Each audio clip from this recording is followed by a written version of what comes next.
Hey guys, welcome to the Stuffy Crafter. I'm Jessica, and today I will be doing a Wip Chat. It feels very weird saying that. If you don't know me, I used to do videos for the first half of the year, for a couple of years, but for the first half of this year as well. And I had to deal with some health issues, which I will get into, and I just kind of stopped.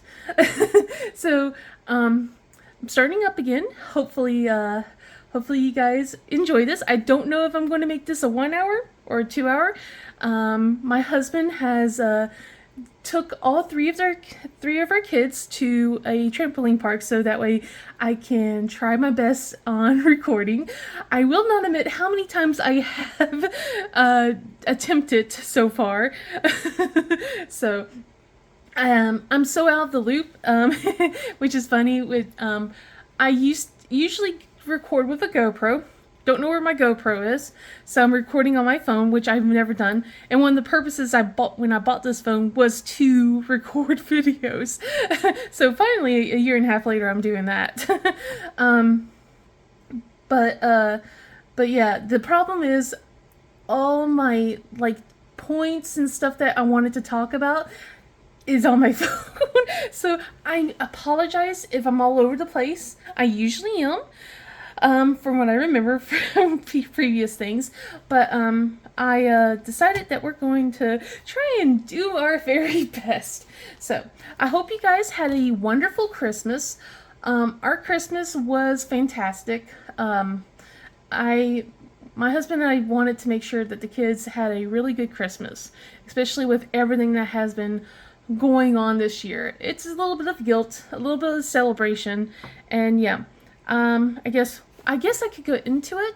One of the things if you guys are new here, I'm going to be talking about stuff from the beginning of the year ish to all the way at the to the end of the year. And people who do know me, it might be a little bit of some of the same topics and stuff. But I figured to try and catch everyone up, since it's been so long about what's been happening, it's easier to start at the very beginning, I guess. But not only that, I want to also talk a little bit about some of my plans that I want to do for diamond painting next year, especially since I'm trying to get back into it and everything. But yeah, so let me get started on this. If you guys, I don't know if irony is the word. I'm having a hard time with certain words and stuff like that, and I'll explain it's worse for me now. It's always been a bad time for me to try and think of certain words, but now it's even more so. I started this canvas way back in June, and I figured it's good to try and end this at the end of the year with the canvas that I was working on.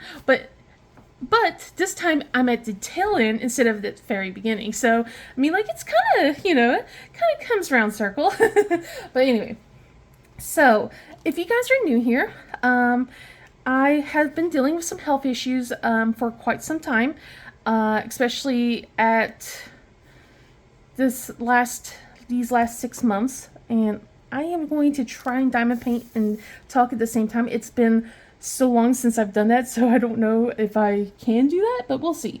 But yeah, I have been dealing with some health issues for, I would say, since right before COVID hit. I was coughing an awful bunch.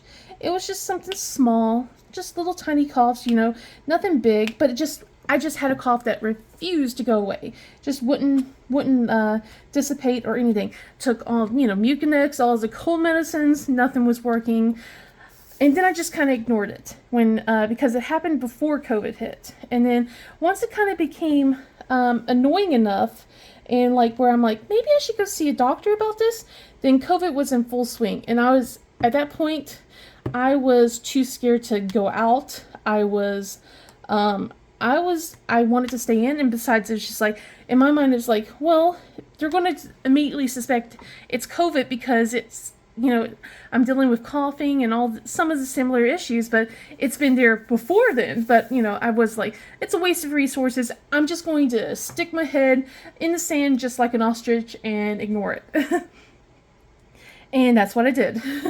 I did that for 4 years. And in those 4 years, my cough just kind of got worse and worse and worse to the point where right before my surgery, I wasn't able to really get, was having a harder time talking a lot of times.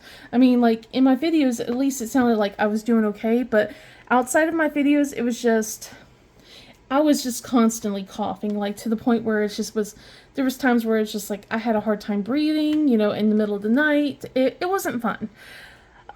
So when my mom passed away, over a year ago in August, I decided to finally, okay, I'm going to take better care of my health, I want to take better care of my health. I'm going to get myself looked at. I'm going to get this cough looked at. I'm having all these aches and pains. I'm going to take care of myself. And for a while, they couldn't figure out what was going to happen until February of this year is when I finally went in and got myself looked at. Well, I mean, like, I was getting myself looked at, but finally gotten a CT scan. Beforehand, I had like x-rays, I was doing breathing tests, I was like getting everything else, but like for them to, get a closer look at it. So the CT scan goes through, and they are like, we see something there. We see something in your lower right lobe of your lung. And we want to, take a closer look at it. And then they were like, looking at previous x-rays, now we can actually see it on the x-rays. It's very faint, but if you know what you're looking for, we can see it. It's right there in your last 2 x-rays. And it's like, great. Fantastic. So I got myself scheduled for a PET scan within a week of that diagnosis of that, and that was kind of scary. And I got myself looked at that point as well. But before all of that, and I asked my husband for permission to talk about that, but right around the same time, and it wasn't because of what was going on, not that they found a tumor or anything, but my husband and I have been actually having a lot of issues. We weren't gelling as well anymore, and it got to the point where things blew up, and we separated for a bit. He had to stay with his parents, and I was staying here with the kids, and he was still very much of the, like, I'm still going to take care of you kind of thing. It's just, we had to be separate for a while. I don't want to really go too much in details about that. I promised him I wouldn't, go full stuff. It's still a lot of private things, but it's just, we had a lot of issues, and we're working them out. We're still working them out. Things are on the better foot, but at the time it was kind of scary because I went to get myself a PET scan literally a day or so after he was not staying with us anymore. So I was dealing with all of that. And so I had to go and get myself a PET scan, and at that point is when they're like, yes, there is something there. It lights up, along with a lymph node. One of my lymph nodes was like bright as well. So they were like, we're gonna go and do a biopsy. So a month later, I get a biopsy. So I had to deal with all that, and the biopsy came back inconclusive. I remember that much. Like, it came back inconclusive, and they're like, well, it doesn't look like it could be malignant, which is cancerous, but we can talk to a lung surgeon and see if he can remove this tumor. We know you have a tumor. We don't know what's causing it, but we can see if we can get it removed for you. So got myself scheduled to go see the doctor, and this is like, I think, April-ish, I want to say, at this point. And I said, okay, all right, we can do that. So I go see the doctor, and he was all like, yeah, sure, let's get this removed. It's impacting your quality of life. Because I was reading before where they said that usually if it's not cancerous, they're not going to try and remove it. They want to do other preventive measures to try and shrink it and everything else before before they just, flat out remove it. But he's like, nope, we're going to remove it. It's impacting you. It's taken over the entire lobe of your lower right lobe. It's gone. It's completely taken over. We're going to try and do a wedge resection first before we actually remove the entire lobe, if we can't do that. So it's like, okay, fair enough. And he could have done it within a month, but then I'm like, no, I want to wait till the kids are out of school, because that way I don't, like I was saying, I was dealing with some issues. I was by myself with the kids. We had plans to move things around with the kids, so that way the kids would be able to go to school and everything. But I was like, no, I want to make sure that someone's able to care for the kids more while I'm recovering. So I said, okay, let's do this for summertime, so that way I can make sure that they're getting taken care of. I don't have to worry about, anyone else looking after me. Although I did call my dad, and my dad did come down in June to help out and everything as well, which was fantastic. But yeah, anyway, so we get, geez, man, I feel like I aged a lot, honestly, guys. I feel like I've aged so much with everything going on, because even my own therapist was just like, you've been through it. So anyway, fast forward to June, get my surgery. Then I was told that the tumor actually ruptured while it was still inside me. Luckily, it was concealed in a bag, but it ruptured. So they were like going to send everything to pathology. They were like, well, we've already biopsied it, and it said that, it came back inconclusive, so we don't think it's going to be anything of concern, but it's always, let's just do this just in case. So it gets sent out, and then within a week of my surgery, like literally, my dad's going home, and at the same time, my husband and I got back together. He was there for my surgery. He took me there. We've talked things through. We were able to, spend a couple of moments with all the kids' performances and stuff like that. So we were able to really, really get a lot more talking and everything. But yeah, he was able to be there for my surgery. He was there when I woke up. He came visiting like the first couple of days.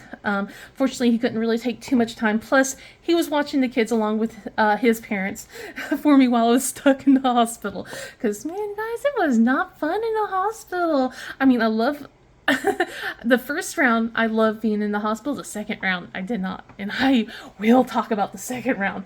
That was not fun. No, I will not. But anyway, I'm going too far ahead.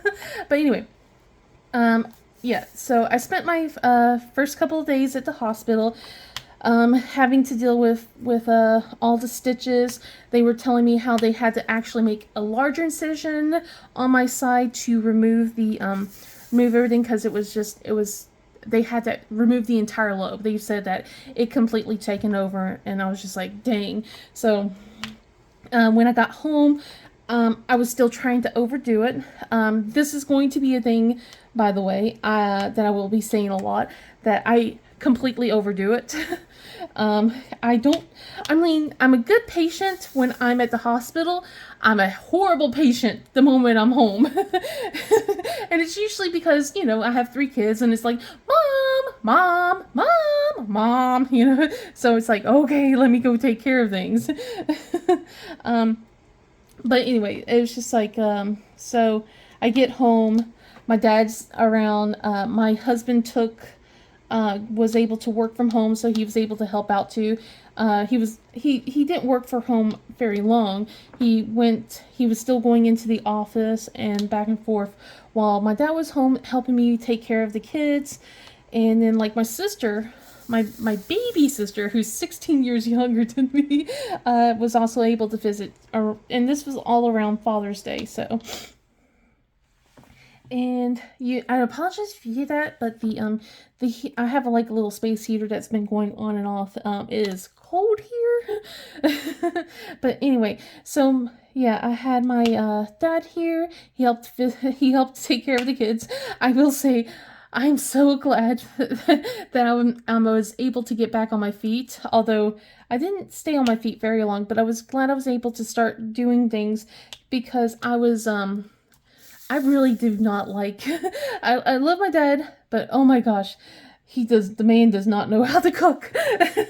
He thinks he does, but he does not. And the kids do not like. I grew up on processed foods. I grew up on canned foods. I grew up like on a lot of that stuff, because I grew up poor. So, but my kids, I wouldn't say we're poor. I say we're decently okay. I'm not saying like we are woohoo rich, but we do okay to the point where I'm able to like do things that have fresh foods and stuff like that. So the kids are used to that kind of eating instead. And they were not used to all the canned foods and stuff like that, and they did not like it, especially my youngest, who is picky just like I am. So I was glad to be able to start cooking and doing some things again. Although, like I said, I didn't get to do that very long. So it was like right around the time my dad actually had to start getting like going home. Because he only had time to take off for an entire week. So I get my test results back for one part, and it's starting to say some, scary words. And I'm like, I'm not getting a phone call from my lung surgeon. And instead, it's like I get a call like basically saying, "Oh, we noticed that you already are seeing an oncologist. Would you like to keep seeing him?" And I said, "Yes." Thinking what is going on, right? And I'm getting more tests and stuff like that. And one of the tests says the words invasive mucinous adenocarcinoma, and then something else says, stage 3A. And I'm just like going, what is going on? What is happening, right? And it was scary, especially since I wasn't really getting a lot of answers. And luckily, I was going to see my oncologist. And the reason why I was already seeing an oncologist was, and this is funny, because he's also deals with blood disorders. And because my mom passed away from a suspected a blood clot, like a pulmonary embolism, and I was at the time wanting to go in to get weight loss surgery. I was actually referred to him to get tested for pulmonary embolism, and it's just foreshadowing. All I got to say is foreshadowing. It's funny because when I came back, they said I didn't have any of the genetic markers to have blood clots or anything like that. So, but he wanted me to get my tumor taken out before he would clear me for weight loss surgery. He's like, "No, I can't clear you to get weight loss surgery until we make sure everything's over here okay." I'm like, "Yeah, okay, that makes the most sense." And he was going to see me after my surgery anyway to go over the results. And he was even saying, like, when he was looking at the PET scan and the CT scan and the biopsy, he's like agreeing along with the other doctor's diagnosis, saying, "Yeah, it doesn't look like it's cancerous." So it was kind of a huge surprise for it to come back. And from what my doctor has told me, like, and he apologized that no one else has called. Like, he was like, the surgeon should have gone into at least some details and stuff like that instead of having me come in and being freaked out and everything. But so yeah, when I came in, he had to start going through a process. He says, "Well, we can't take the risk that you are cancer free just yet, because the tumor did rupture while it was inside you. Yes, it was in a bag, but there's always a chance that it is, one cell can just get released. And because the type of cancer I have, it's not just lung cancer. It's it invades anything that's mucinous, and all organs are mucinous, has a mucinous membrane or cells. So it could attack anywhere, is what I was told. So they said that, and especially since it was stage 3A, and it's so close to stage 3B, and of course stage 4, they want to make sure that I was, we were going to get rid of the cancer no matter what, is what I was told. So it was like I was still recovering from my lung surgery. I was still recovering from that. And I had to immediately in July turn around, and it was right around my husband's birthday, and go get a portacath into surgery. So I had to go and get a portacath surgery. I was not even fully recovered with the first surgery. And during that time being, before I even got there, was reasons why I say I overdid it. I ripped 2 of my stitches open from my lung surgery. I had 4 incisions altogether, and I ripped 2 of those open. So they were open wounds because I was very much like, I have to go. And where my incisions were located, they were both located around where I put my bra on. So it was a constant battle of like trying to take it easy, but also I needed to make sure that the kids are taken care of. It was a lot of headache. Let's see, letter N. We're gonna do that next. But yeah. So I get through all of that. I get through the portacath, and that was such a weird experience. So compared to my lung surgery, I was completely out, and they did that laparoscopically. So, and I even got to see the Da Vinci machine that they use for the robot. So, which was so cool and scary and big and creepy. My husband didn't even get to see it for his surgeries that used the laparoscopic procedures. So he was kind of jealous that I got to. I never even got a picture of the tumor, unfortunately. I was told that they couldn't do that. I was like, darn it. Because one of my friends wanted to see it. And, well, actually more than one of my friends, to be honest. But let's see. But yeah, when I got my portacath installed, it was on my right side. So like everything's on my right side, all my scars that I have. So, and it was like I said, I'm still recovering. And this guy, he was so, I did not like him. He was just so very not personable. You could tell that he was a surgeon. He just was like, I don't care about you. I don't even know that you're a person, kind of thing. He never really talked to me at all. It was just they had a face cloth to cover my face, so that way I wouldn't see anything that was going on. Which is good, nice, but he used that face cloth in my face essentially as its own separate table as well, because I kept feeling like little gauze things, just being pushed there and just like slapped to the side. It was just like he was pushing and everything, and I'm just like keeping quiet and going, that hurts, like, ow. And he's just not having it with me. He just refuses to speak to me or anything. I'm like, man, I don't like this guy very much. So I was very much glad once the procedure was over. And then right after that was that very day, we get home, and I'm like, my neck is really itching, it's hurting, and that's when I found out I'm allergic to Termidern, or however you pronounce it. I'm allergic to those adhesive bandages, at least around sensitive parts.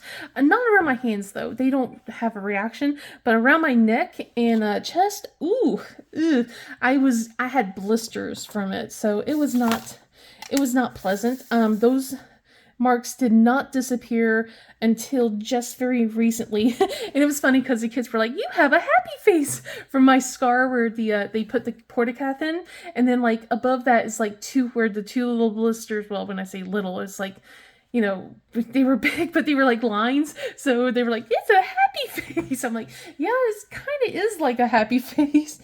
So it kind of grossed the kids out. I'm like, look, like, here's my port. Feel, it's so weird, really? And they're like, ah! It's so funny. But yeah, 2 weeks after I get that surgery, is when I start my first round of chemo, and after that, I just could not have any more energy to do anything. It sucked, and I feel so guilty complaining about it and griping about it and going on and on about it because um it could be a lot worse for me. Like I only had 4 rounds, and I know there's people that were dealing with it a lot longer and a lot, like a lot worse than me, and I feel guilty for griping about it so much. And I felt so weird too. I was whenever I went in to the clinic side, I was the only. They said that young adult is what they called it, even though I'm I'm almost 40. But considering like the type of cancer stuff, they said usually you see older people or children getting cancer, so they put me in the young adult category, and I it was so weird. And they said you won't really see people your age over on this side at all. And you know what? They were right. I did not really. I think I saw someone close to my age once, and they say usually it's because of breast cancer, and that's what that lady that I saw was dealing with. Um, but so I was just kind of like, okay, well, this I was not recovering. It just like I felt like I was just constantly getting smacked down over and over and over. Like I get a chance to heal a little bit from the lung surgery, bam, I had to get the porta cath. Then just a little bit of that, then bam, here we go, chemo time. And I just felt like, and of course I was like 3 weeks on, every 3 weeks I had to go in, and I was miserable. I only had 4 rounds, but I was a miserable wreck. And I have gotten quite a bit of um, I've I've gotten quite a bit of changes going on now from dealing with it. My hearing is definitely affected. I have a constant ringing in my ears now, um, and yeah, I was on 2 different type of chemo drugs too. So I was just like, one was specifically dealt for lung cancers in general, just in case that there was still. They said that the markers surrounding my healthy lungs came back clean, but they wanted to make sure. So I gotten that, and then cisplatin, which was like all around, like was the all together, like all around kind of chemo drug. So, and that one was the rough one. I was not I was not happy with that one. I mean, like, who really is, to be honest. Oh, still okay. I'm glad I caught that. But yeah, so if my volume kind of goes up and down, that might be the reason why. Is just I'm having a harder time hearing myself sometimes, so I speak a little louder, and plus the ringing just annoys the heck out of me. So those are some of the changes I've dealt with. Of course, the nausea. I had nonstop nausea. I was like constantly just getting sick. I lost quite a bit of weight from chemo. I gained it all back, unfortunately. But let's see what next. Address. So but yeah, it's just like, I had a lot of nausea. I was sleeping all the time. Like, especially for the first week, I just slept. I slept and slept and slept for the first week of every session. So it's just like, and I kind of started dreading it. I really did. Like, I was really dreading it a lot. They after the first round, they reduced cisplatin a little bit for me because of how much it affected me. And then they didn't do it by much. No, actually, they reduced it on the second round. And the reason why is when I went in, I had my second round of chemo, and I was just like, okay, I'll be fine. Things are okay. Just like, okay, we're like, we weren't sure if we were going to go 6 or 4 at this point. We had it tentatively scheduled for 6. For sure 4, tentatively 6. So, I go in for my second round of chemo, and then like within a week, I start feeling. I go in like the day before I go in, as like I get a hearing evaluation, and they say that I have it's like goodness, I forgot what it was. They say they don't see that I have any hearing loss, but there's a chance that I was like hearing stuff before at a better detail, and now that I notice it, it's like a lot of more background noise and stuff that's causing me to have hearing issues. So I went to see that doctor, and then the very next day I get myself landed in the ER. It was kind of a scary experience. I was dealing with being out of breath a lot, and this is why I'm like always like I push myself a lot, because for the last few days I was actually out of breath, and it was something that my doctors kind of told me to keep an eye out for, but I just also was kind of, at that point I was like, okay, kids are about to start schools. Kids are about like, well, no, they just started school. Kids are in school. They've been in school for about a month. I got to keep going. I got to keep pushing myself and just ignoring my body like I normally do. But that very next day I wake up and I tell my husband, I'm like, I need to go see a doctor. At that point, it was just like I couldn't breathe much throughout the night. I was having a hard time, and I get in, and I make to mention, because I remember this much was with my oncologist. He's all like, make sure to tell them that you are a cancer patient and that you are currently going through chemo, so that way they can isolate you. And that's what they did. So I was like, I told them about my port. No one accessed it. It's kind of funny because like I noticed that some places they will, some places they won't. And I think I'm going to need a little bit more light. Give me just a minute, so try and get this light back on. It is getting cloudy. It said it was going to be a sunny day today. It lied. Let me see. Power? That might be a little too bright, but I apologize, but I do need some light to see. Oh, that is another thing. My vision has definitely decreased some bit. So I'm having I have a little bit trouble. I got a new prescription now. So that's fun.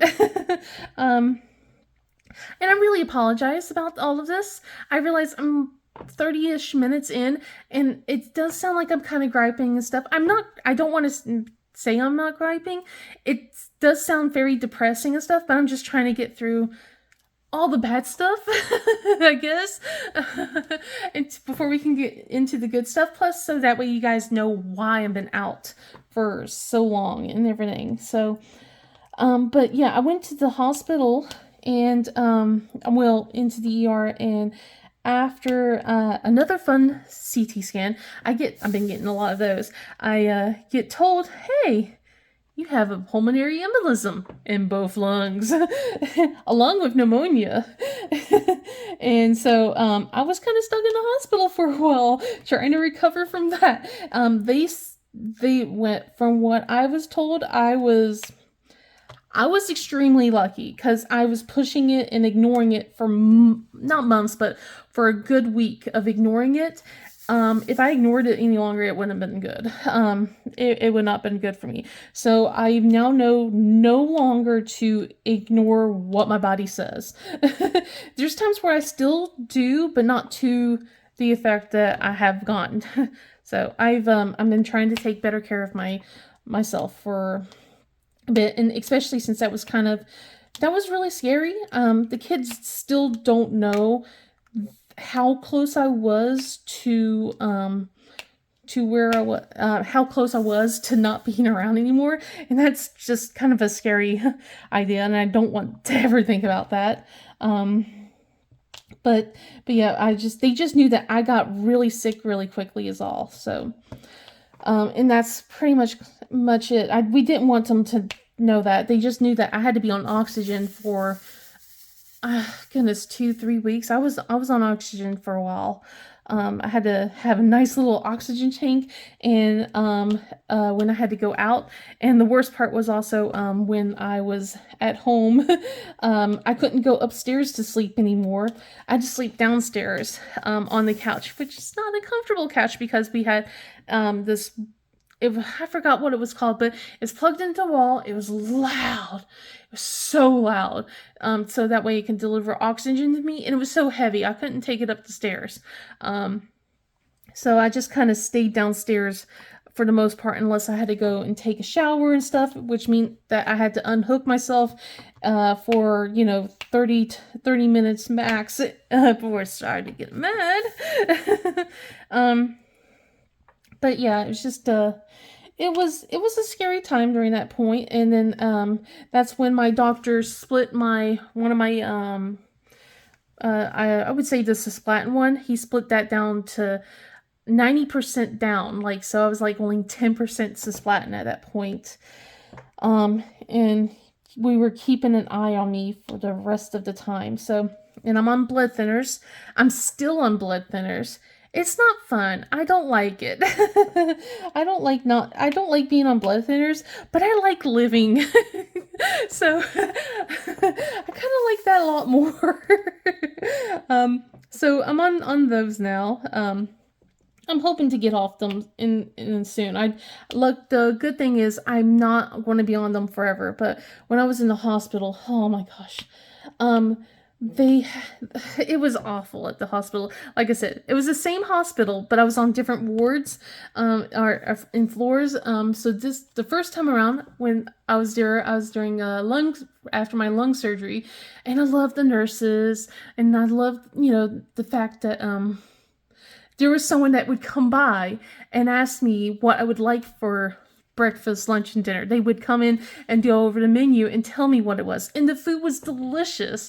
Same, like, and here's the funny thing. My husband, he works, he doesn't work for the it's kind of hard to come to express, but he works for the website sites. He does SharePoint. He does building for the websites for this company, and the company has like a little bunch of little branches, and one of the branches actually deals with the hospital food here in the hospital that I went to, and the food at that point was great. It was wonderful. I love the fact that I was able to go in, well, not go in, I had someone come in, like, after the rounds with all the nurses and stuff, come to me and ask me what I would like to eat, all that stuff, and then when now that I'm in a different place where I'm like, I did not like the nurses, well, correction, I did not like one nurse, and unfortunately I got her a lot at nighttime, and I had to call to make my own breakfast, lunch, and dinner instead. And nothing wrong with that. It's just, it was, sometimes the nurse would have my phone moved away from me, so I wasn't able to make a call, and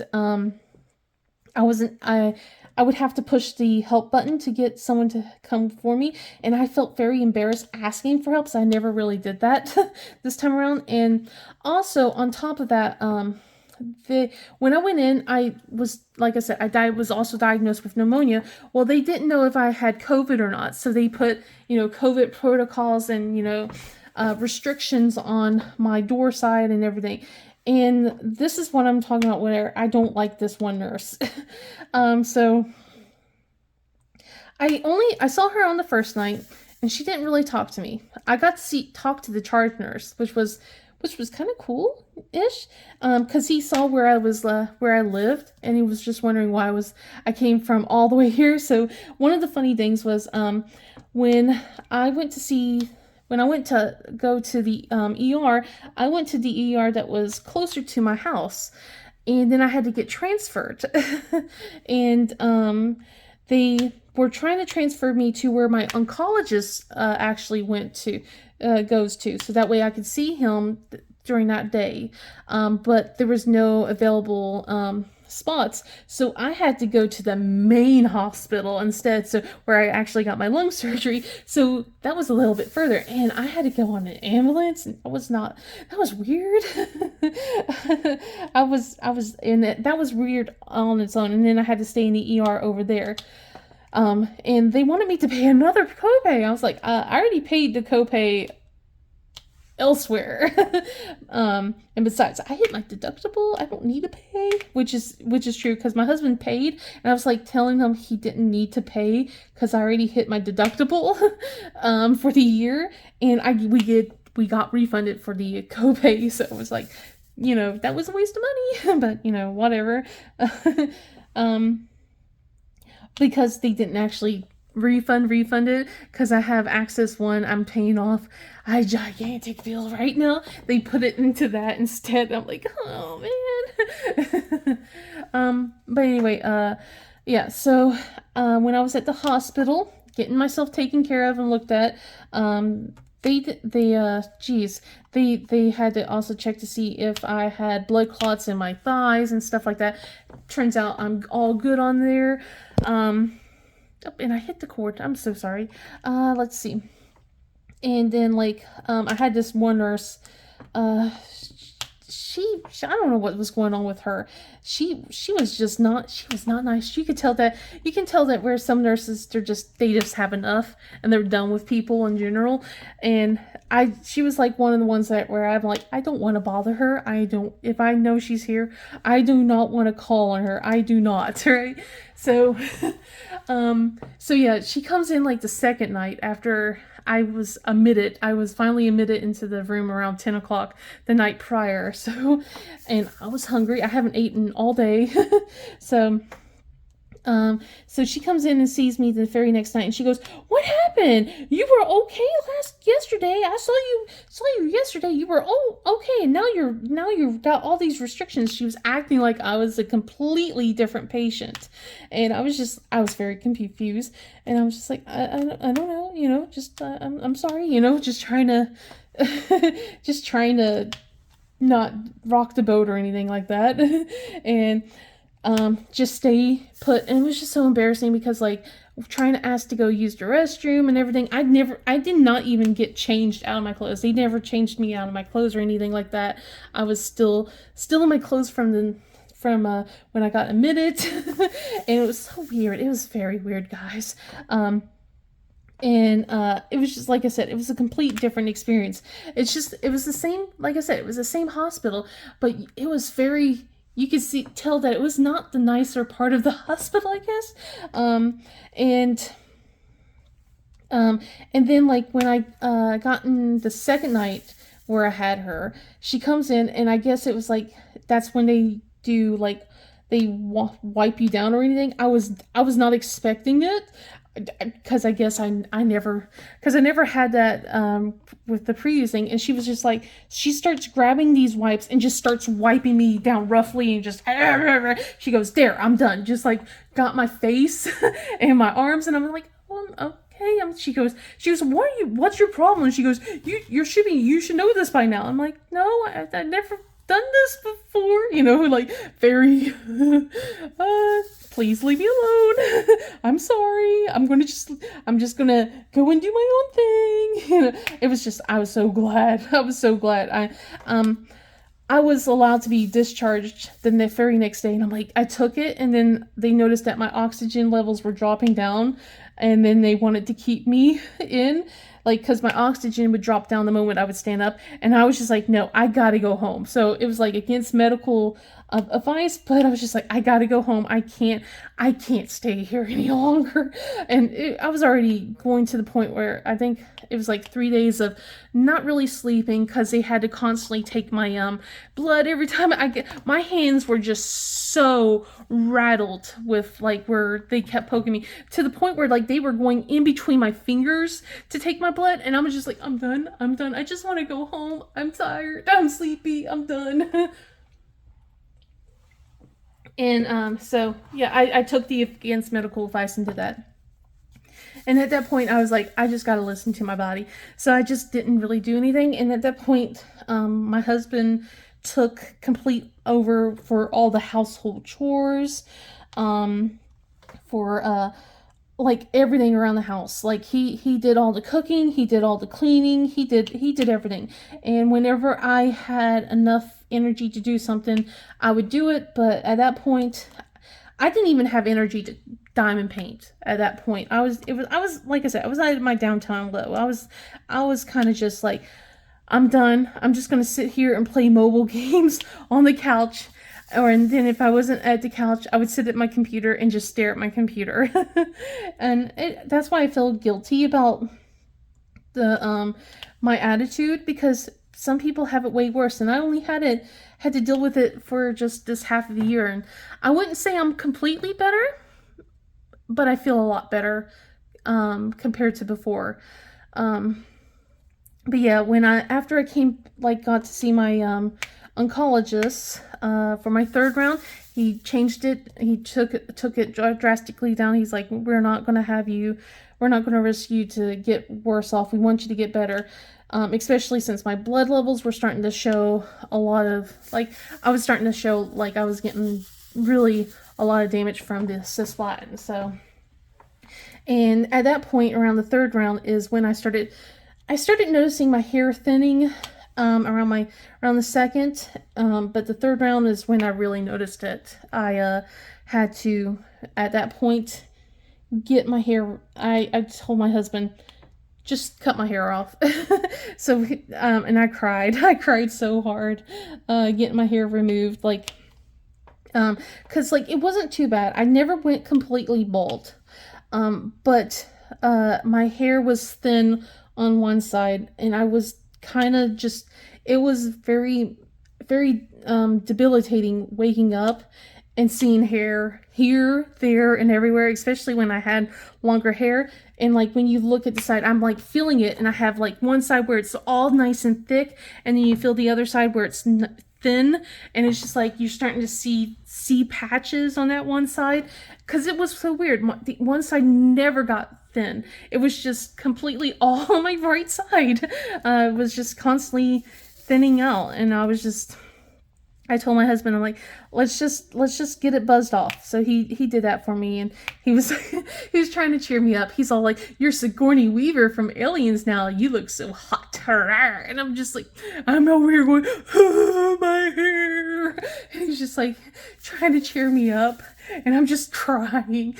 At least he knows not to go, it's only hair, because a lot of people did that, and it's just like, it's not only hair. It was just a huge sign of, I'm not doing good, and I don't like this. So yeah, I had to deal with all of that as well. Started wearing a lot more beanies. I still wear beanies. Good news, guys, is my hair's coming back. It's in this weird awkward stage though. I have like little curls in the back. It's a few weeks ago it was like the curls were like stuck more towards my back of the head, but now I have like curls sticking out every which way. And then of course the top of my head, I have like cowlicks, tufts of hair just sticking each and everywhere. So it's just like, when they get longer, hopefully I can flatten them down, because I have never seen my hair do this motion. And there's a lot more gray. I'm like, I don't know if I like that, but gray's in now is what I'm hearing. Like a lot of younger people are doing gray hair, so maybe I can embrace it. Or maybe I just go purple. I haven't had purple hair in a long time. But I'm kind of been putting off on anything to do with my hair, so let's see. Goodness, trying to play catch up is hard. Let's see, what else has been going on. So after third round and get my hair all chopped off and everything, I was just kind of at that point, like I said, I was at my all down low. I was just out of it. And then I got my fourth round done. And then that's when my doctor said, okay, we're going to stop.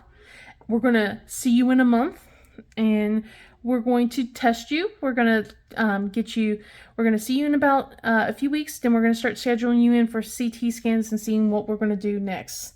So I said, okay.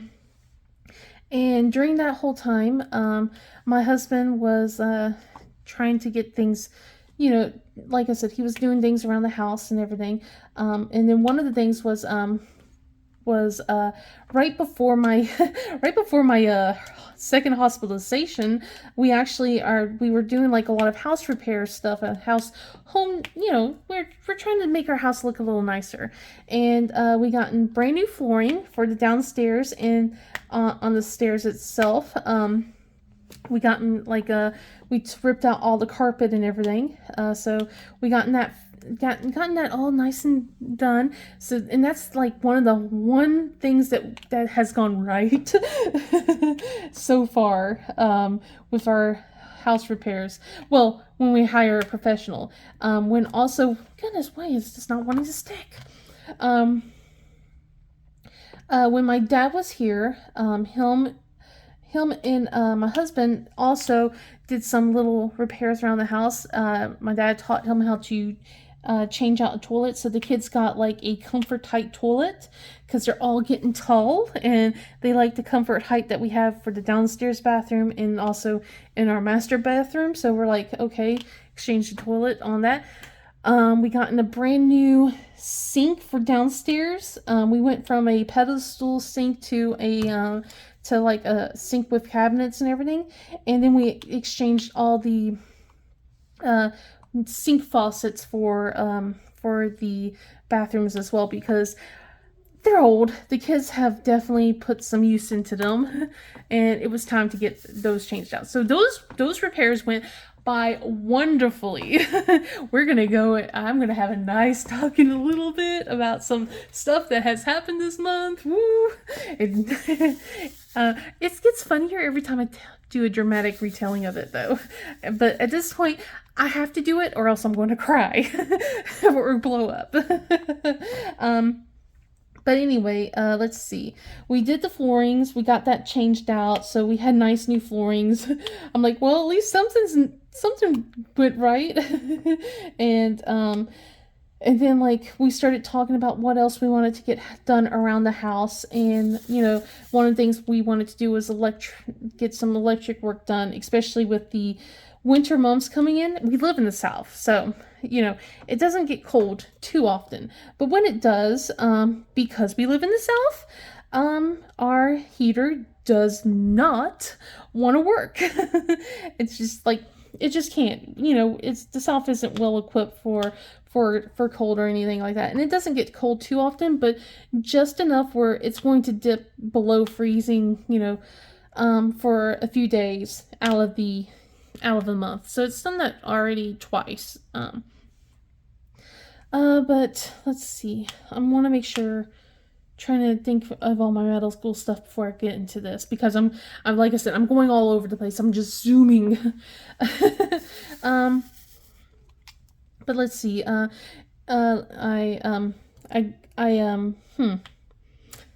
Brain. Yeah, that's another thing. My brain. I've always had trouble thinking about stuff, but my brain. I feel like there's times where I'm just always in a brain fog, and I'm so forgetful now. I have lapses where I don't remember my kids saying a darn word to me, and they apparently had a conversation. Don't remember it. So it's just I rely on writing some stuff down, trying to make sure that if it's an important thing, that it's written down so that way I don't forget it or I can be reminded. Oh, okay, yeah. So I think it was it was either after my third or my fourth, I think it was my fourth, yeah.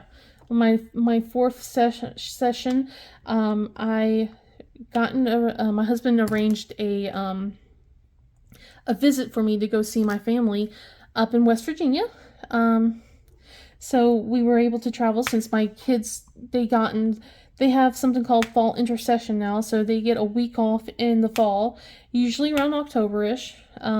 Could be, in November, could be September, depending on the point of the year. So, but they got a week off, so we went to go see. The main reason was when my mom passed away, I never really got to pay my respects properly.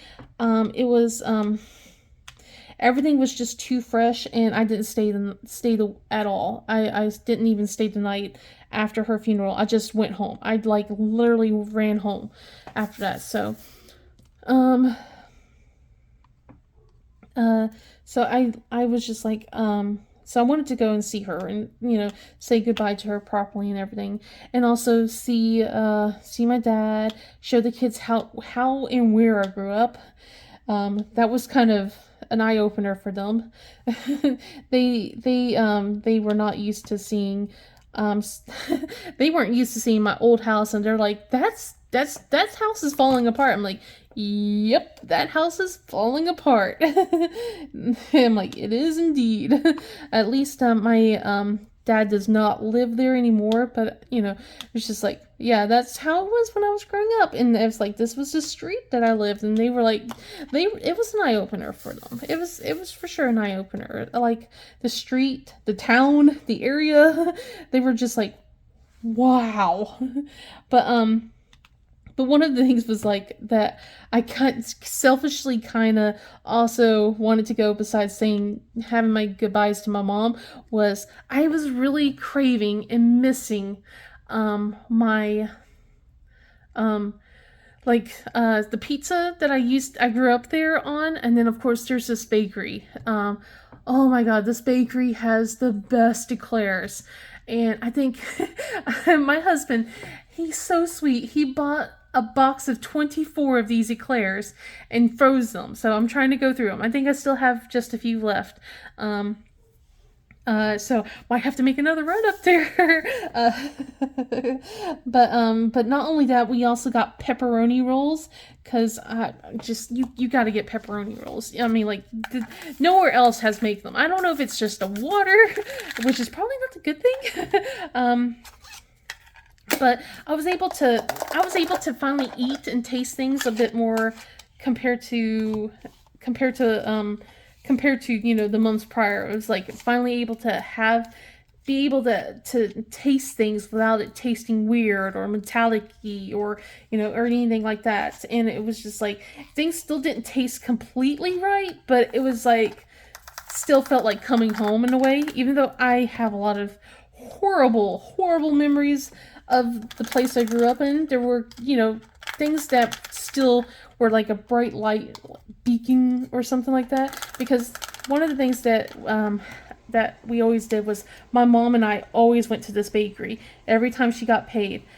We would always go to the bakery, and she would always be like, pick one treat, and she would get one of her favorite things, and I would get my favorite thing, and then of course my sister, she would get her favorite thing, but not my baby sister, because she wasn't around at the time. And then when I got older and I was in high school, I would always stop there every football game, like before my football games, because I was in marching band. I would always stop there and get myself 2 eclairs, so that way I could nom on those. And it was so good. It's so delicious. So I was really missing them. I was craving them. So I'm so glad that I was able to, experience a taste of, something from growing up. And the kids got to experience a lot of interesting things. We said that we're going to come back again, maybe in the summer or something like that. Don't know. We'll take them. We'll take them back. And they'll probably get to experience the summertime, which is going to be interesting. But they got to also visit my mom's grave. I pointed out not only where my mom was, but like my grandma, my great grandma, my great uncles, and my great grandfather. So just pointing them out because they were all close together. It just it was funny because my one of the things is my great grandfather. He passed away a week before I was born, so they were like, they were surprised to see the date on that, and it was just like, because it was so close to my daughter's birthday, because my daughter was born a week before my birthday, so it was just like a lot of things happening around that time period. But yeah, it was just like, but I was like pointing out the mountains and stuff like that because they never really saw mountains. They don't really get to see like a view of mountains, and of course, since it was fall time, the leaves are changing colors, so they're just like, they were just in amazement about everything that was going on. And I was so sad that we were missing out on the some of the fall festivals. My dad said that there was already, some of the stuff had already passed. So we kind of missed it, and I was just like, dang it, because I was hoping we could do like one or two things. So, but yeah, we spent a few days of that, and then we got to travel back home, and that was kind of an interesting thing. It was funny because my oldest, she has been, like, all my kids, they have been doing such a wonderful job. I know that this year has been a rough year, not only for me, but for them as well, dealing with the fact that there was a point where mommy and daddy weren't together anymore, to the point where we got back together, to all of a sudden mommy's gotten very sick, mommy's losing hair, mommy's not able to give you hugs and kisses because you guys are in school and she can't afford to be sick at all. That was the roughest part, I think. Out of all of this was not being able to give my kids love, or just hug them, or, cuddle with them because they were coming home and being sick, and I couldn't risk getting myself sick, and I wanted to give them the biggest hugs for stuff, and I just couldn't. I can now. I take advantage of that anytime I can, like, just to give them the biggest hugs sometimes. But yeah, it's just, I just felt so bad for them as well. They've been so strong going through all of this, and, they've been, I guess that's why we kind of spoil them a little bit more this Christmas, than what we normally do. But, yeah, let me take another sip of soda. I've been bad in drinking more soda again. I've been trying to.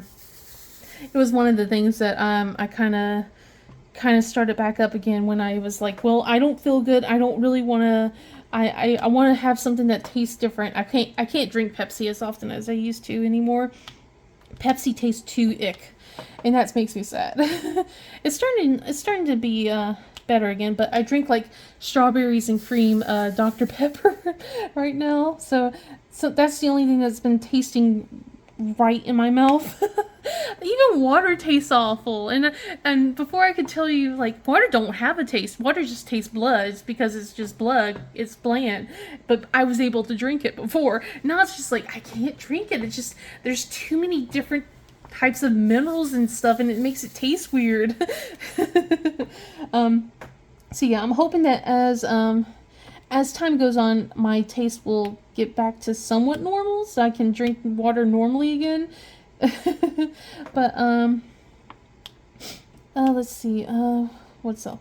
Oh, so after the trip with seeing my dad and my the rest of my family, I also kind of I was still staying away from people in general because I wasn't completely out of the clear yet, but that was the only time we could go see my family. So I wasn't really able to hug or give anyone, anything like that. But it was nice being able to hang out a little bit. We didn't really go out in public unless we went to go take the kids to the playgrounds and stuff like that. But we mostly stayed home, well, in the Airbnb that we rented, and had my dad and my sisters visit and everything, so that way we could do that. It was kind of cool showing my son the capital of West Virginia, because I always seen it as a kid growing up, and I got to show him the capital. Like, we got to drive past that, and he was just like amazed by it. Of course, when we drove by, it was like dusk. So, oh, that was a fun trip, by the way, going up there. We decided to go on the turnpike and everything. I'm not going to dox myself too much where exactly everything is located. You just know that, because at the end of the turnpike, you get into Charleston anyway. So, so it was just like we decided to go that route to go into West Virginia instead of like the back roads and everything. And we're going to go through the back roads for now because the construction is terrible going on there. And then, of course, there was like no food options until like the very end because like all of the areas were closed down for renovations and stuff like that. And when we went in, we went to a Burger King. That was the only thing that was open, and it cost, for a family of 5, almost $80 for food. And we weren't allowed, they did not have kids' meals. We weren't allowed just to eat a sandwich. We had to eat a whole meal. Every one of us had to order a meal. I'm like, this is ridiculous, because my youngest, she doesn't eat that much food. So if you have her eat something, she might eat that much now, but but not back in October. but yeah, it was just like, and they didn't had any like ketchup. They didn't have any dipping sauce or anything like that. So it was just like it was so expensive, and we're like, nope, we're not doing this again. Nope. So yeah, that was fun. When I say that was fun, it was not fun. Let's see. And then on the way back, we decided not to go through that. We went through the back roads, and oh my goodness, my oldest, you would think that it was the end of the world with her, because she's now completely hooked on her phone. She has made a lot of friends this year. And so when we went through the back roads to get back home, we had no signal a lot of times compared to just going through the normal route. And she was just like, what am I supposed to do? And my husband's just like, look out the window and enjoy the view. And she was just like, I'm bored. Oh my god. I was laughing because she was just like, I wanted to listen to music, and now I gotta deal with everyone here. It's like, oh no, how terrible. You gotta deal with your family. She wasn't too fun with that. We've gotten a little bit more sarcastic as a family now. But like in a good way, I guess. That was one of the things our humor has definitely changed a little bit. My humor has definitely gotten darker. I don't do that. I don't go dark around the kids, but I guess it does, from what I've been told, that happens, especially once you have a death experience. But I don't joke around the kids about that, and I don't joke it around with other people who get taken aback because it's just like completely different from my old personality. A little bit. I don't think I've changed that much though. Just yeah, my humor's a little bit off on some things, like I'll just say something like that, and my husband kind of gives me a look. I'm like, what? He goes, yeah, I'm not used to you joking like that anyway. I'm like, I'm sorry. But yeah, it's just like I make a lot more dead jokes than I used to. It's just like, oh, I almost died, so whatever. That's how my brain is, I guess, now. But yeah, I try not to do that with the kids because I don't want the kids to get upset. Why is there now more static compared to downstairs? There was no static in these drills when I was downstairs, and now all of a sudden I got all the static I'm dealing with. It's crazy. Let's see. But yeah, I get home after we visit my family. We get back home. I see the doctor again. We get another CT scan scheduled, and I'm nervous. I'm so nervous because, especially since one of my CT scans shows that like the lymph node I had, they didn't remove that, but it enlarged. But they were like, well, that could be because of all the surgeries and all the stress. So we're not going to worry about that. We're going to keep an eye on it. I'm like, okay. And but yeah, I get my CT scan looked at, and they start talking about other stuff instead, which I'm freaking out. I'm like, what's going on? What's going on? They're like talking about lesions in my liver and need to go start looking at that and everything.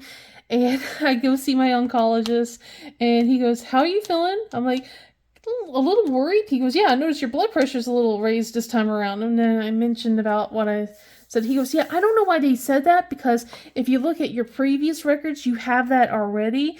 And then if we go and start comparing the two, those lesions actually are smaller. We think those are just cysts. They've actually gotten smaller." And then then he points out my lymph nodes have gotten smaller too. And then the best news was we don't see any sign of cancer. At all. We don't see any sign of it reoccurring or anything like that. So if you want, we can. And then he goes, asked if I was a hard stick. I'm like, no. Like, I remember when I was getting my blood taken before I had the portacath, I kept getting told how juicy my veins are. He goes, okay. He goes, let me see your arms, and then show him my arms. He goes, okay, would you be all right with getting your portacath taken out? I'm like, yes. So one thing about this portacath is people keep telling, like one of the nurses keep telling me, you won't notice that it's there in the long run. You won't even notice it. No. I notice it all the time. I knock into it all the time. Like I have my my thermos cup, and I hit it every time. Like when I set my thermos cup down, it always smacks against the edge of that thing, and then I'm like, it hurts.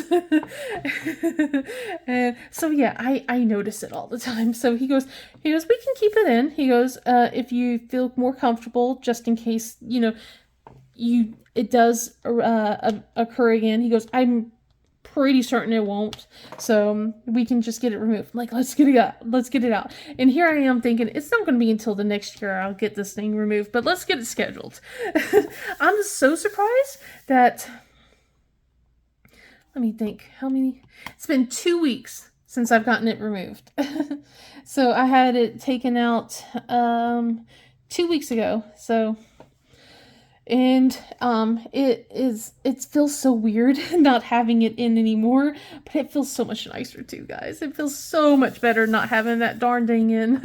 And of course, I was kind of worried that I would get the same surgeon, and I did not. I got someone else who, she was so lovely. And then like if I made a noise when they were like talking and stuff, if I made a noise, she goes, "Are you okay?" I'm like, yeah, I just felt a little sting, but nothing too bad. What was funny was the stuff that's supposed to numb me. That hurt worse than the sting that I got when she was like, making the incision and everything. I was like, I'm not gonna. She goes, "Do you want me to put the needle back, to get the numbing stuff back in?" I'm like, no. I can handle this. It'll be fine. I was thinking, don't you dare. I don't want to feel that. That hurt. But we were talking about Christmas presents and everything. She was including me on the conversation, and I was just like, wow, I like this surgeon compared to the previous one. Yeah, and she was constantly just keeping updated and making sure that I what was happening, what she was going to do. The other guy, he didn't even tell me when he was going to do something or what he was going to, just went meh. Ignored. Like I said, he completely ignored me. But yeah, it was nice where she's like, okay, we're going to put pressure on your neck here. And then we're going to take some x-rays to make sure nothing's, like the wire didn't break off or anything like that. And just like, she's just, it was really sweet. I was like, and then she was all like, just, I liked her a lot. I was like, man, I wish you were the one that put the portacath in for me. That would have been nice. But yeah, it's just that was I got in that. My father-in-law was the one that took me in for my procedure because unfortunately my husband so this was the start. This is the start of the Christmas fiasco. As I would like to tell. So, oh man, like I said, I will, if I don't laugh, I'm going to cry, I'm going to rage, I'm going to throw a fit. So my husband wants to get electric work done around the house. One, because it's getting colder. Two, because like some of the wiring's been kind of wonky and stuff like that. And as I'm like I'm going in for my surgery stuff, one of the reasons why I had my father-in-law do it is because it was scheduled right around the same time the kids needed to go to school. So my husband couldn't take them to school and then take me to get to my procedure. There's just not enough time, especially since I was oh, goodness, since I was stuck in traffic. It's like way in the main part of the city kind of thing. So it's like you stay home, watch the kids, and then on top of that, he decides that he's going to get this electrician, go and start, giving an estimate. Plus, he has this huge meeting kind of thing going on as well. So when I came home, I passed out. I passed out quickly and fast. I was like, he made me he made me food. I don't remember what happened, like the conversations. I did not make the same mistake. I did not buy any Bijou Bliss trays like I did in the past, because that's been a running joke. Like because they give me like the Sanex kind of thing, and I around my biopsy I bought trays. Like I remember coming home, and this was when my husband and I were still separated, but I remember coming home after my father-in-law dropped me off and texting saying I made it home safe, and then I just go and pass out on the bed.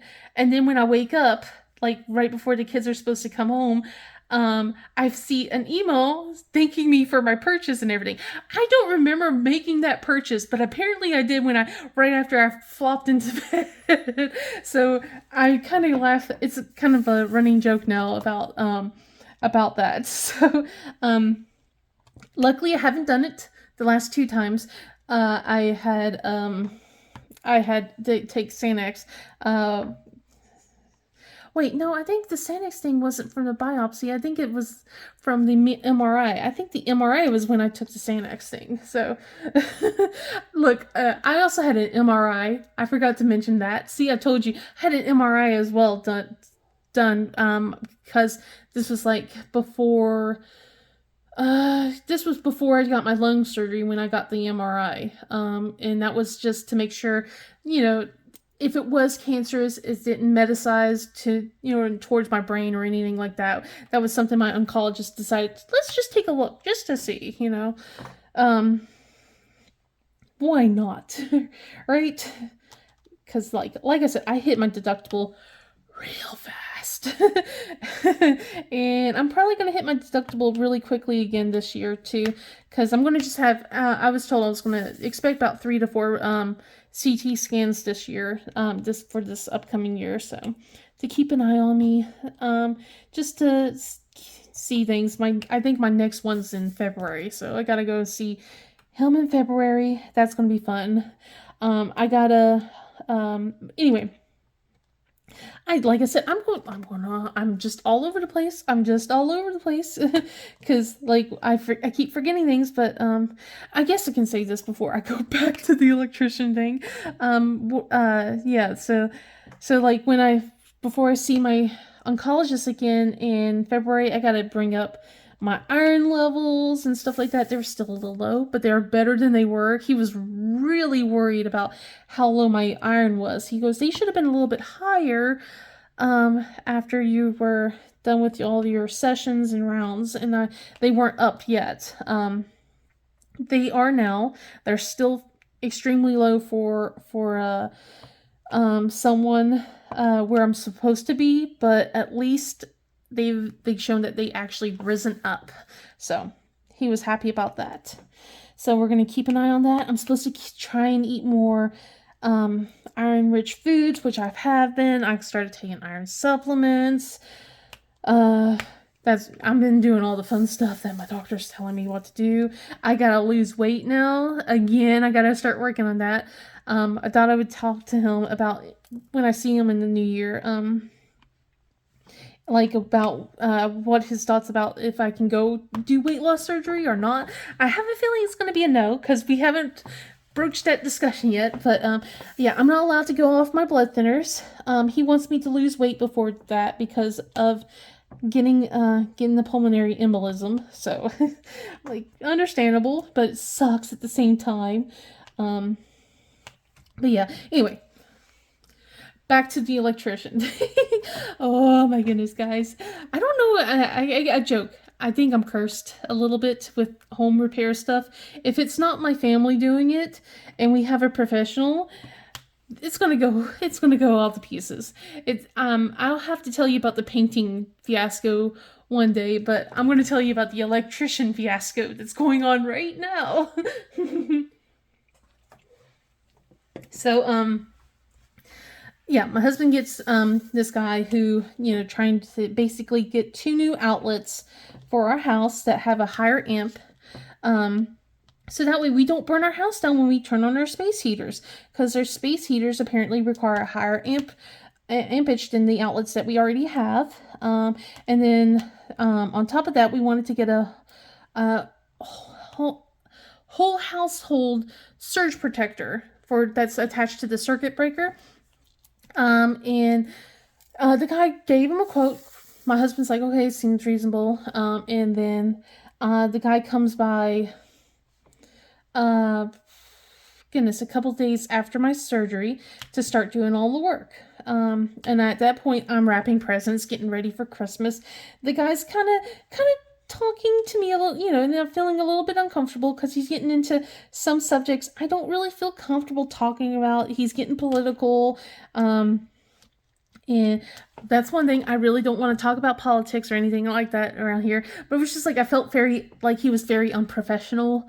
And it's just like, I know he was making small talk, but at the same time, it was just like, okay, this is getting uncomfortable, like that. And I'm just like, please just do your job correctly. Like, he's bashing, other people. He's just, I'm just like, I'm getting not good vibes. And then I'm realizing, hey, it's just starting to sound like it's a lot more than 2 holes, because when he told my husband there's only going to be 2 holes on each side of the outlet. So he's like, 2 holes over here, 2 holes over there. I'm like, okay. I find out he put 6 holes in the ceiling that's near our stairwell. Stairway. Here's 6 holes in the ceiling, 4 holes on the walls, and he says that because of the oh my goodness, that's the support beams that's in our is going the opposite way, so he has to weave through them. And we're like, okay. And then he gets into the garage, and we have a crawl space in the garage that he can use, but he doesn't use that. He tears open like so many holes into our garage, and then luckily the second outlet he only does the 2 holes. I'm like, oh, thank goodness. But I don't go into the garage. We don't really go into the garage at nighttime. For most of the time, like when our kids aren't home until night. I hope you're kind of seeing where this might go. So I don't really see what's going on. And then in the mornings, it's not there anymore. So my in-laws are here to celebrate my mother-in-law's birthday. And we're just talking about all the damage that's going on. And then I go into the garage, just kind of show them what's happening. And I sent the kids up to take a shower. And at that point, I notice there is water dripping onto the floor. And I follow the drippage, and it's on the side of the wall, and it's in the ceiling where the hole was. Like he put everything else. He said he doesn't do patchwork, so we would have to find someone to patch it. And it's just like probably a good thing at this point that he didn't patch it. But I'm looking up, and then like he already had put the piece back in and drilled the piece back in, but you just see a big huge watermark, and it's just wet. And it's going down to side down the wall where the light switches are, and then onto the floor next to our car. And I'm like, oh no, and I'm like, hon. So then he looks out, and we call, and it's a Saturday, so no one's there. And they said, okay, we'll call you Sunday if we're not able to send anyone out there. We're going to have someone come by, hopefully by Monday. We're like, okay, no one calls us on Sunday. No one. Monday, we get a response back, and it's the guy who did the whole work in the first place. My husband said he didn't want that guy. He wanted the supervisor to come and inspect the work, right? No, they send the same guy. And then we hear him call his boss and start saying, I didn't do this. I didn't make I didn't cause this problem. And that set my husband off. He opens the door and he goes, no, I need to talk to your boss. And he starts saying it's not his fault because the tools that cut the pipe, that hit the pipe, are made with a straight edge tools, and none of his tools are straight edge tools, and so it can't be his problem. And my husband's like, well, then who made this issue? No one touched this except you. You were the one that cut the hole right here, and it's dripping right there. And then the guy makes a bigger hole to go inspect it, and then he goes, okay, yeah, it was me. It's like, especially after my husband called to complain, right? My husband doesn't really call too much. Nothing really works him up. But, when you start lying and saying stuff like that, that really, really gets him. And then he leaves. He goes, he wasn't going to do anything. He was just going to put sheetrock on it, and my husband's like, it's leaking. Yeah, well, no, the guy wasn't going to put sheetrock on it. He was just going to leave it totally exposed and just fix the leaking. And then my husband's like, what about the ceiling too, all this stuff. And he goes, okay, I'll go get sheetrock. But here's the problem. And my husband started thinking about this after the guy left to go to Lowe's to go get the stuff. Like, it's not just the sheetrock in the ceiling. The insulation's soaking wet. The drywall is soaking wet. Everything's like sopping wet. And so when the guy comes back, my husband's like, go, we're getting someone else. And the guy's like, I'm just trying to fix the issue. He goes, no, you weren't even going to change the insulation. He goes, oh, do you want me to do that? Right? There's just like, no, go. All right, go. We're going to get a plumber. And that's what we did. So we're out so much money right now. The plumber says, yeah, this is not just any pipe that he hit.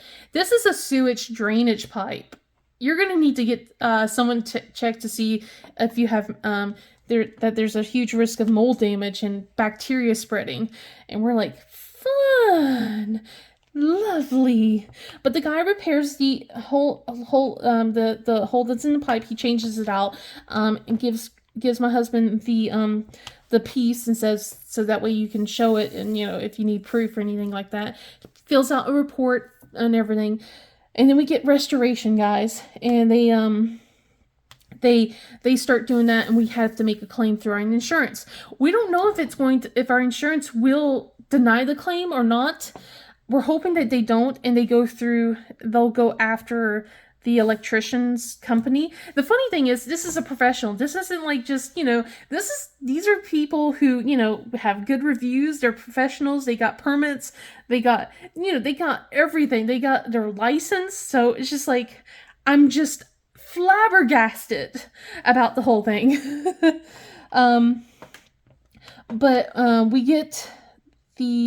we get our holes like cut We have more holes in the walls that are cut in, but everything's dried off. Everything that has the chemical sprays and everything. So that's fixed. Now we're just waiting to see what's next. We got to reach out to a contractor to see what's going on. We're waiting to see if our claim's going to be denied. We're kind of worried if it is, because if it is, we're going to have to pay the restoration group, which is going to be thousands of dollars. And that's something we don't have right now. And it's just I'm so done. I'm so done. I am so done. Because not only this, so this was $2,000 worth of work, and it's now gone to thousands of dollars of damage. And after the guys left with their huge fans and stuff, our doorbell does not work anymore. We've started finding things have stopped working, like all the electrical work, because where it dripped, all that drippage was right onto all the wires that was right there. So on that side of the wall, we can't turn on the garage lights anymore. We can't open the garage door, so the garage door opener doesn't work. We have to do it manually now. Our doorbell does not work anymore. The outlets on that side doesn't work. And what's funny, the outlets on the opposite side of the, so same room of the living room, because it's the living room that's connected to the garage. So on the opposite side, living room outlets don't work anymore. The stairwell lights don't turn on. The overhead kitchen lights don't turn on. And I'm just like, and my husband made the quip to our claims adjuster when she called on the 23rd. Well, at least we still have heat, right? And then that very day, the brand new outlets that we get to make sure that they don't trip or anything, they trip. They trip the circuit box. And we're just like, you gotta be kidding me. You gotta be kidding me. So we have a lot of electrical work that needs to be done as well. I am hoping that the claim does not get declined, because we don't know how we're going to afford all this. And I'm dealing with a lot of personal trauma, a lot of childhood trauma from the holes because of how I grew up, and I had to talk to my therapist about that. So it's just stuff that I'm dealing with right now on that note too. So it's just like, I want the holes gone, I want things fixed, and I can't get it fixed. And we have stuff we're planning to get done. We have a lot of bills to pay for, because like I said, we decided to kind of go a little crazy this year and really spoil our kids, because we felt like they deserve it with the heck of the year that they have. They deserve a little bit of Christmas cheer and everything. I feel a little guilty about going overboard, but at the same time, we're not going to go overboard like this every year, and I don't think we're ever going to kind of top this year, to be honest. But let's see. But yeah, so I'm just hoping that the claim goes through. But let's see. So let's talk a little bit about the good stuff. Goodness, an hour and 30 minutes. Holy cow. Yeah, this might be a 2-hour video. I am so sorry, guys. And I'm sorry about it's been an hour and 30 of griping. I don't want you guys to think I gripe all the time. I'm so sorry. There's been good stuff that's been happening this year too. It just feels like a lot of it has been overshadowed by all the really awful things. And I'm really crossing my fingers that next year will be a good year, especially with how the start of the year was this year. I don't want another scare. I don't want any more cancer scares. I don't want any more separation issues. I just want things to go on a smooth note. But anyway, we're gonna hopefully go into a good direction. So like I said, I have 3 kids. One's middle schooler. She is a 7th grader, and she so a lot of good stuff has happened this year. So before I start talking about that, all the Christmas stuff that we gotten and done with them. I'm going to talk a little bit about them, catch you up on them.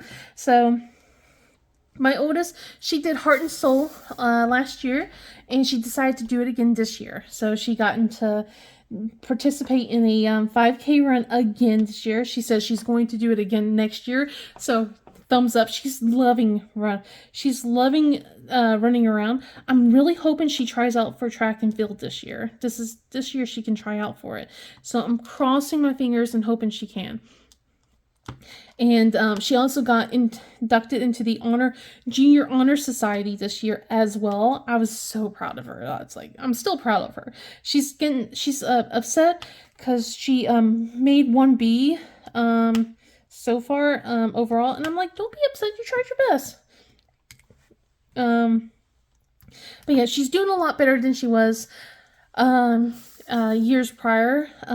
From last year was a really hard year for her in middle school, and there's still some issues sometimes when she's having some issues, but she's starting to branch out. She's really starting to make some friends.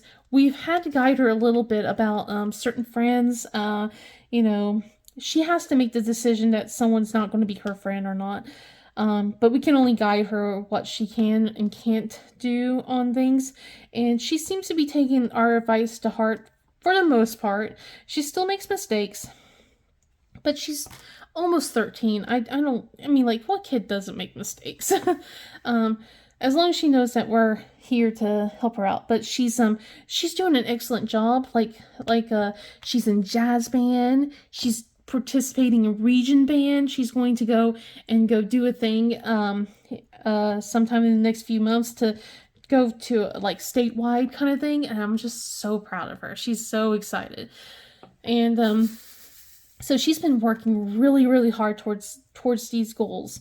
And she told me like she wasn't going to do jazz band next year, even though she really liked it because she wanted to do a certain thing. But we told her that we can find coding classes instead. She wanted to join robotics, and we're like, we can find you coding classes because she was torn about going to do jazz band again or doing this. And we're like, do the jazz band. We'll find you some stuff so that way you can still do something else. And that way, if you don't like it, you don't have to do it. You know, and that way you can still be doing jazz band, which is something you do like. She was not 100% on board. She thought that we were like pushing her away from her interest, and we're like trying to explain to her, no, this is just a brand new interest that came up. We want to see if you like it. So we were planning on giving her a couple of classes so that way she could actively try it instead. And then if she does like it, then yeah, she can participate in the next few years or so. It's just, it would really suck if she goes into it and then says, I don't like this, and then she can't do jazz band, you know?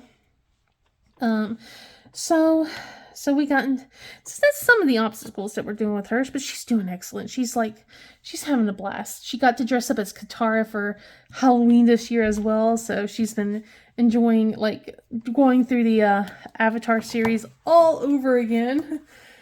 My goodness. And then with Michael, he's into 3D printing now. He wants to do that. He's still into the periodic table. He got an award for one of the highest scores of his class in math from last year's spring testing. So he got an award at the beginning of the year, which I was so surprised of. Well, not totally surprised, but, you know, just so surprised, and, you know, I felt proud of him. And then Jaina, I feel like, has changed the most drastically. She also got an award. They changed the awards a little bit, and so it was like a subtype category that she's gotten an award because she got in the highest score in a certain reading segment. So she got that award, and we couldn't make it to that ceremony. We were trying to, but but the problem was with me dealing with my surgery and stuff. We couldn't do it. It sucked. We were like, yeah, man, we were trying so hard to make sure we wouldn't miss it, and we did. But luckily she understood. We took her out. We took them all out. They got to they've been trying a lot of new experiences. The twins have never gone to a movie theater before, and now they've gone to a movie theater twice. We got to see The Wild Robot and then Moana 2. So we've gone through a couple things. We want to take them mini golfing. I mean, like Nicole, she has gone through a movie once, and she has gone mini golfing before, but we wanted her brother and sister experience it too, but we're taking all of them out. She's getting to have some time with her friends. Like, she just had a sleepover with one of her friends, and they got to see a Cirque du Soleil performance, which I was surprised about. I was not expecting that. I was like, really? Holy cow. That because when we were told they were just going to go watch a movie, and then it's just like, a Cirque du Soleil? And it's just like, I kind of wish the parents told us, so that way we could say yay or nay, That's been happening a lot. This certain group of parents that her friend has, they just never really run things by us, so we don't really do sleepovers and stuff that much, because it's just like, they seem to be very on the spur, in the moment kind of thing, and it's just like, we need to make sure we know where our kid is, and everything. But yeah, the kids they're doing as great as they can be. It's like I said, they've been through it all, and I'm really proud of them. That's why we decided to spoil them a little bit this year for Christmas. And I keep getting scared, because I feel like this year is going to be the last year where the magic is still going to be around for Michael and Jaina. And it broke my heart. And at the same time, I was just so... I had a lot of feelings. I was very overwhelmed, like, about a week or so ago. We went to go see Christmas lights, and it's kind of like a tradition we normally do. We get we make some hot chocolate. We get all nice and bundled up. Have our blankets and stuff wrapped around us while my husband drives us around and goes into certain neighborhoods. We have it almost down to a science on which neighborhoods we want to go to, and we have it like in a little group kind of thing. Change it up a little bit. Anyway, we get to this one house, and it's decorated. It's like crazy decorated, and it's just the perfect time, because it's last Saturday. It's literally last Saturday, the Saturday before Christmas, and not Saturday, Sunday, the Sunday before Christmas. So, just a few days before Christmas is even happening. And we get to this house, and they're like, out of the corner of, like, it looks like of the window is Santa leaving, and Jaina exclaims, "Did you guys see that? There was Santa!" So it looked like it was kind of like a projector thing on the window in a way. But anyway, like, yeah, she was like, "It's Santa! It's Santa!" Right? And we stop the car, and we just look, and then it looks like Santa comes right back in, and then like he's looking at something on the table, and then he looks up and notices us, and then he goes towards the window, and it looks like he's like peering, and he has his hands like this on his face, and he's like he's peering out, and then he's like waves at us and goes, "Ho ho ho," like almost like that, but he's waving at us. Oh my God. Both Michael and Jaina flip out. "Santa's real! I told you! Oh my God, I can't wait to tell so-and-so when we get back to school. I'm going to tell him that I saw him and he waved at me." And it was just the most perfect moment. And it just put the top of the whole time of seeing Christmas lights, because nothing topped that. Nothing did. It was just hearing my kids go on and on about how they can't wait to go to school and talk about that. And it's just like, it was really magical. And I was just like, and they were like, and of course, we watched Polar Express and stuff like that. And We have they kept hearing sleigh bells around the house every now and then, not every day, just every now and then. All of a sudden, sleigh bells just kind of appear out of nowhere, and they start hearing them, and they're like running around trying to find it. They first accused me, so going, "Mommy, you're playing sleigh bells on your phone," and then I'm showing my phone like it's blank. I'm like, "No, I'm not. See?" And of course, there's no sound coming out from it, and then they run around and they're brushing their teeth, and all of a sudden the sound starts going louder and louder again, and it dissipates, and it goes up again, and it goes away, and they could not figure out where it was coming from. And so it's just like it was a great moment having them run around, like, and they were asking me if I heard the bells. I'm like, yeah, I heard them. I'm like, it might be Santa, it could be one of his reindeer just looking around, checking the houses. I'm like, but yeah, I definitely hear it, you know. And it was wonderful. It was really great. And then we had, of course, you know, we had a great day of Christmas. And to be honest, my idea of what I was going to do on Christmas, it did not happen, but I wouldn't change it for the world. So the day before, my husband, it was so funny how we were trying to get ready for Christmas. So usually it's either Thanksgiving or Christmas is when we make lasagna. One of those days will be a lasagna day. We did chicken and cranberry sauce and all the works on Thanksgiving. So Christmas this time was going to be all about lasagna. And my husband makes the lasagna from, well, except the noodles, but everything else from scratch. It's just like we get the ricotta. He makes this. Oh my god, the sauce. The sauce is so delicious. Oh my gosh, it was so good. Like, him making it, like, I just want that. I just want, oh my gosh. Like, with the ground beef, Italian sausage, all the tomatoes, different tomatoes stuff, like diced tomatoes and tomato sauce and, oh my god, paste. He does it so well. It was so good, guys. It was so good. But yeah, he spent, it was funny, he spent, I want to say Monday night, I'm getting confused. Yeah, no, Monday night, he spent Monday night working on that. Like, we made the spaghetti sauce during the day, but then he wanted to work, well, not spaghetti sauce, the meat sauce. He spent that, on, my kids and my husband's back. Whoops. And I'm still doing my whipping chat. Uh-oh. Uh-oh. I don't know if I'm going to have to wrap this up or not. Anyway, let's see. Yeah. Anyway, he realizes the store shorted us a ricotta. We did pick up. So he's like, and it's 10:30 at night. The store closes at 11. And of course the next day is Christmas Eve. He's like, I gotta go. Bye. You know, like, he rushes.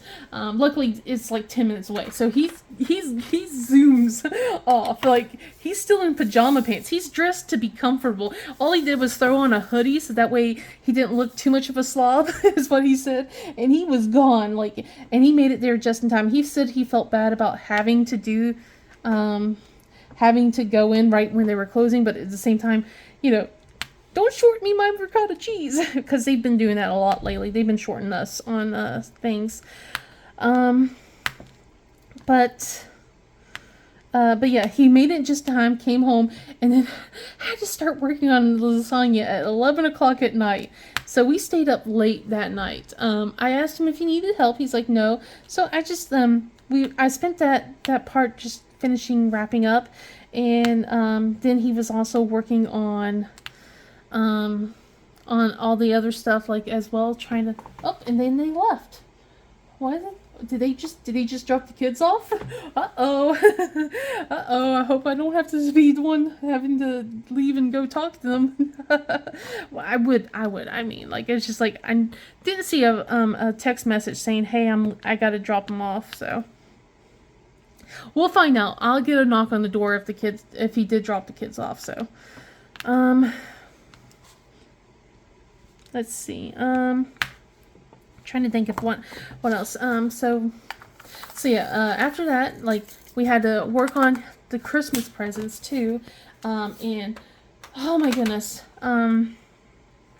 it takes a while, but we finally finished the Christmas presents, and the reason why it takes a while is because I had everything else wrapped up except for one stack of presents, and those were going to be the main presents. They were going to be the very last ones given out, and this is why I say we might have went overboard. So all the other gifts that they were going to open up that came from us, not from Santa, but from us, all related to one thing and one thing only. It was building up to this one gift. So they got in floor chairs, they got in laptop stand desks, and then their very last gift from us was a laptop. They all got gaming laptops. And I know it feels weird, like, because you're giving 2 9-year-olds and a 12-year-old a gaming laptop, and we felt it was okay. One, like I said, we wanted to spoil them a little bit, and two was one of the reasons was excuse me, was also they've all been playing on our old computer that we have. We have a computer that we built up. Let me take another sip of my soda. We've done a huge thing with their gaming. So they've been playing, but they've all been like having to take turns on one computer. 3 kids, one computer, not the best time, you know? So we've talked about it, and we decided as long as there's ground rules, we're going to have them, we're going to do this. And we were like, but where are we going to put 3 desks and 3 chairs? And that's when I came up with the idea of buying floor chairs that can actually flatten out to be like little mattresses, and then laptop stands instead. So I decided to do all that instead, and it was a hit. It was, oh my gosh, the look on their faces, especially my daughter, my oldest daughter. Oh my God. It was wonderful. It was the best gift, and I'm glad that it was the best gift. They have all been, and the reason why it took so long was my husband was like, getting Minecraft put on it for them. We even got Fortnite put on. We have a family account, a family Steam account now for them, so that way, because my husband has over hundreds of games that he gets from Humble Bundle and other stuff like freebie games and stuff like that. So we have a family account where they can download some games that's from our accounts. Of course, they can't share like at the same time. They can't play at the same time. And we made sure that the accounts were locked where they can't access, like the higher rated games where it's, there's nudity or cursing or anything like that. It's just the child-friendly ones. So, and then, now this might sound like a little bit of an advertisement, but it truly isn't. And on top of that, I decided to download, Bark, to put on because I've already had it on Nicole's phone, and I'm already spending $15 a month to have that monitor her phone. So I was like, let's put it on the tablets on the laptops as well. That way we can keep an eye on the kids. If something happens, we'll know immediately. Within a few hours. Not immediately, not always. So, and that was another thing that he had to struggle to try and get into and everything to make sure that it works and all that. So, and I like it a lot because it doesn't intrude too much into their personal life, but it also just gives me a bit of a peace of mind knowing that if something happens, it sends me alarm. It doesn't tell them that I was sent the message, and it doesn't show the entire thing. It just shows the most concerning part if there's something like that. So I don't get to read their entire conversations or anything like that. So most of that can still stay private to an extent. So, which is something I'm trying to respect for my daughter. I want to make sure she knows she has privacy and everything like that. Oh my goodness, my ear will not stop ringing. But yeah, but it was just like, we're so tired. We spent so many nights staying up late, and then like also on Christmas Day, it was so funny. So our security cameras still worked, and it's funny because last year this didn't happen, but this year our security cameras were able to catch Santa Claus in our backyard, like with his reindeer. So it was kind of, and we showed the kids that, oh man, sparked up the whole, I can't wait to tell so and so that Santa's real, and I'm like, yeah, you gotta tell her. It was wonderful. And having to do all that, and they were, and we made sure that the presents for the, I don't want to, in case the kids are here, but the presents, the laptops came from us. Santa gave them all the other fun stuff. But yeah, it's just like, they were wondering why this year they were getting a lot of the same gifts, because since they're older, I started wrapping more gifts and putting it underneath the tree. So like all the gifts that are from us are actually underneath the tree, within the first few weeks of Christmas, first few weeks of December. I usually start doing that, and they were like, why are they all the same? Usually they're different, and this time they were the same boxes, same size. And it's just like, it was so funny seeing the confusion on their faces. Okay, I'm going to start wrapping this up a little bit. If you made it this far, congratulations. I know this is about 2 hours long. I was like, I wasn't expecting I was able to cover as much as I could in the 2 hours, but I did. But let's talk a little bit about diamond painting, right? What I've been doing, some diamond painting stuff. So I've been trying to decide what I want to do. Coming into the new year and everything, I have been doing some diamond painting behind the scenes. Like I said, it's took some time, but it's the last few months, like I would say the last 2 months, I have actually started diamond painting a lot. I've gotten a lot more diamond painting done than I was thinking I could have done. So I probably will be doing an end of the year review as well. But I did go nuts on Black Friday as well. I bought a lot of diamond paintings again for Black Friday. I don't know if you guys would be interested in me doing an unboxing. I don't know how well we'll do that, especially since my strength's not all the way back to normal, so don't know how I'm going to be able to handle, plopping the canvas onto the table or not. We'll see that. We'll maybe I'll have my husband come in and help me out. We'll see. But tell me what you guys think about that. If you don't want me to do a Black Friday haul or anything. I've been seeing like a lot of my friends doing it, and it looks so cool, and I've always usually just do one video, like one unboxing, per thing, and I don't do like 8 or so in one go kind of thing. This is the longest I've done a video. Holy cow. So I don't know if I can handle another 1 hour plus video, like another 2 hour kind of video, but you guys tell me what you think. It's up to you guys. And then let's see. I'm going to try and start doing at least bi-weekly chats. I don't know if I'm going to do it every week, but I want to try and get it done every 2 weeks instead. So I want to try and get that done. Would you guys be interested in me like doing like short time lapses, or like shorts or something like that, just to post like small little videos here and there of what I've been doing for the week, or would you not really care about that? It's just stuff like that. I want to know. And then of course, one of the last things I want to ask about is. So I did the Chrisabug along last year. I hosted that. I don't know if I'm going to be able to do that again this year. Well, when I say this year, next year, because I did it in April of this year. And if I do it again, I only have 4 months to prepare. And it's just like, I don't know if I'm able to do that.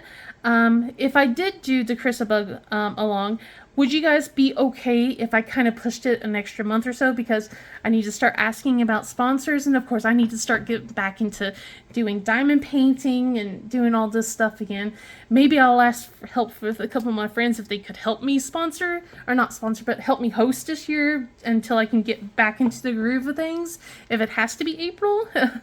I just feel guilty doing that because they have their own things to do as well. So yeah, tell me all your thoughts of what you would like to see or me do or anything like that. I'll try not to be as crabby, grumpy, put down upon. I don't know. I'll just try not to be as negative as I was. But hopefully the next year will mean I won't be like that. Because things are going to be better, right? Right? But anyway, I'm going to finish this off. It's getting really dark now, especially since it's been 2 hours. The sun has almost completely gone down. So I'm going to try and finish off this canvas because I'm so close to being done. I can't wait. I want to get this done before the end of the month. And I think if I work hard enough, that's going to happen. But anyway, I hope you guys have a wonderful day, and I will see you guys in the next video. Bye!